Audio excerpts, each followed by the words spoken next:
Louvado seja nosso Senhor Jesus Cristo, para sempre seja louvado. O Senhor esteja convosco, Ele está no meio de nós. Proclamação do Evangelho de Jesus Cristo segundo Lucas. Glória a vós, Senhor. Naquele tempo, Jesus dirigiu-se a uma cidade chamada Naim. Com ele iam seus discípulos e uma grande multidão. Quando chegou à porta da cidade, eis que levavam um defunto filho único e sua mãe era viúva. Grande multidão da cidade a acompanhava. Ao vê-la, o Senhor sentiu compaixão para com ela e lhe disse: Não chores. Aproximou-se, tocou o caixão e os que o carregavam pararam.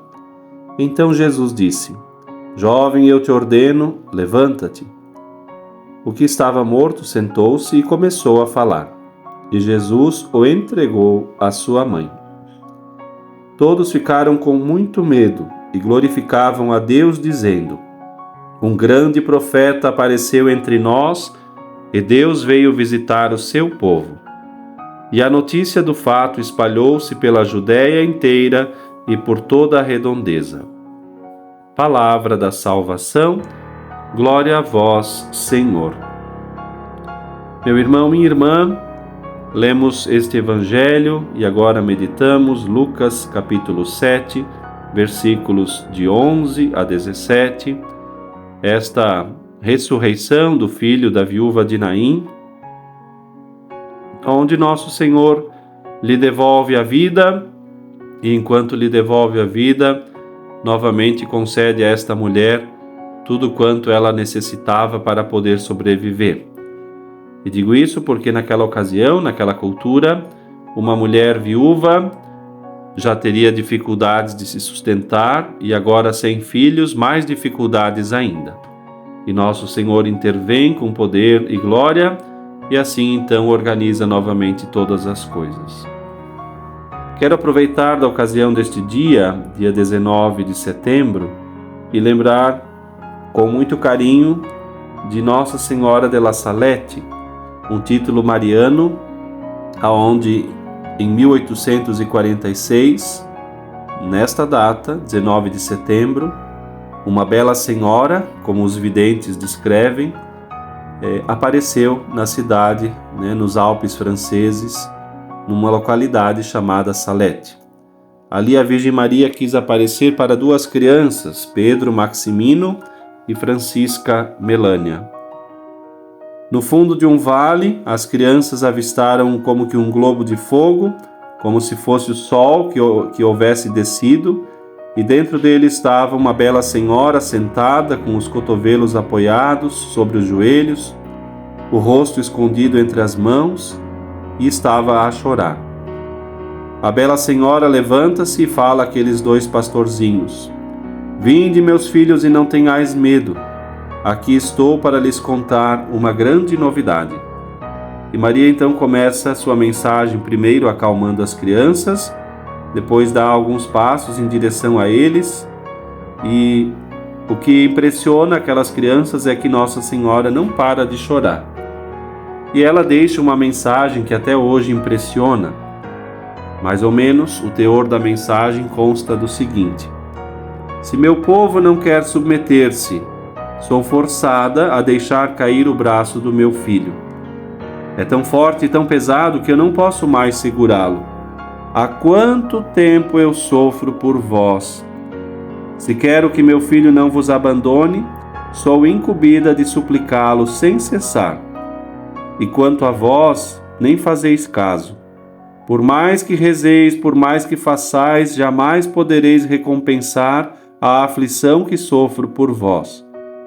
Dei-vos 6 dias para trabalhar. Reservei-me o 7º e não me querem conceder. É isso que torna tão pesado o braço de meu filho. São essas as duas coisas que tornam tão pesado o braço do meu filho. Se a colheita se estraga, é só por vossa causa. Eu vou-lo mostrei no ano passado com as batatinhas. Vós nem fizestes caso. Ao contrário, quando encontráveis batatinhas estragadas, juráveis usando o nome de meu filho. elas continuarão assim, e neste ano, para o Natal, não haverá mais. E esta senhora, a Virgem Maria de La Salette, continua a dizer: não repreendeis meus filhos, porque vou dizer de outra maneira.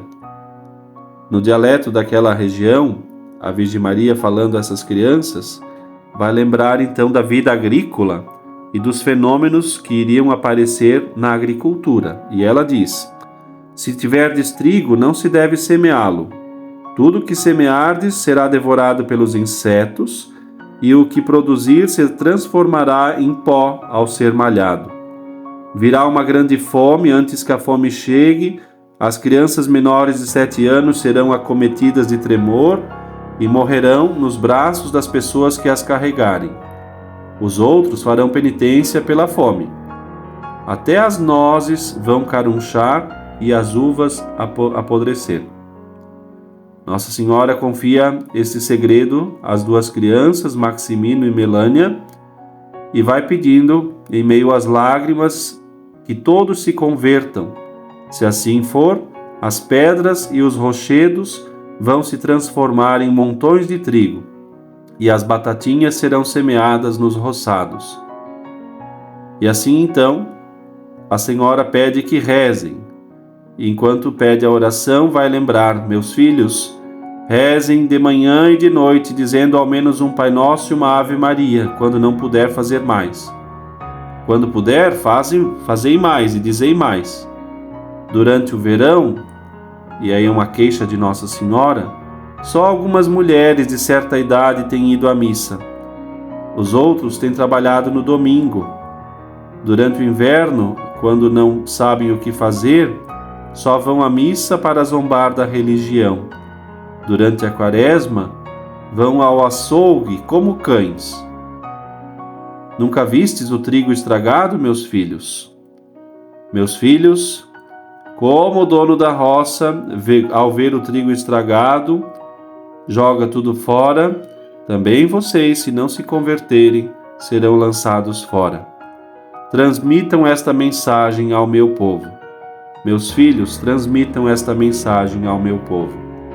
Vejam que palavras fortes, e tem outras tantas que Nossa Senhora vai assim dirigir às crianças, palavras de conversão dentro de um contexto cultural e de época, né? Da agricultura, da linguagem daquelas crianças, para assim dizer: é preciso então se submeter à vontade de Deus, é preciso rezar e suplicar, pedindo, pois, que todo o povo se converta, que saiba guardar o domingo e os bons costumes, que não façam pouco caso dos valores da religião e que se convertam para que as montanhas, como diz Nossa Senhora, se transformem em montes de trigo. A oração sempre toca o coração de Deus. A oração é um grande apelo para a mudança de vida. Hoje pedimos ao Senhor a graça de, enquanto transmitimos esta mensagem, vinda de uma alta montanha, pelo menos a 1.800 metros do nível do mar, para duas crianças, em 1846, Pedro, Maximino e Francisca Melânia, e hoje, percebendo que, como temos muito mais que fazer, tantas coisas infelizmente pioraram muito mais, é hora de pedir a Nossa Senhora que nos ajude, como verdadeira mãe, a lutar e incessantemente nos levar próximos ao amor de Deus. Que ela nos ajude e nos inspire o bom propósito da conversão. Deus te abençoe.